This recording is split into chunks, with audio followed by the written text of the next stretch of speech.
美國總統奧巴馬再次為競選連任出席公開活動。佢參與紐約一個支持同性戀嘅基金會活動之後，一齊接受電視台嘅訪問。有關佢近日支持同性婚姻嘅言論再次成為焦點。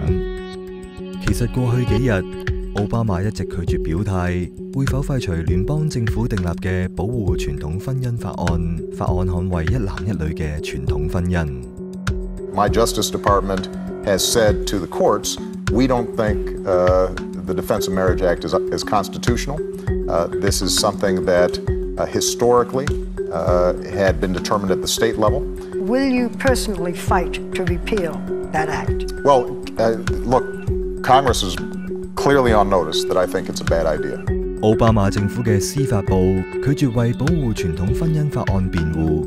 上年秋季，民主黨曾經喺參議院投票廢除呢條法案，仲高調表揚呢個決定。It really stops a pernicious discrimination. 亦都衝擊一直維護傳統婚姻而反對同性婚姻嘅人。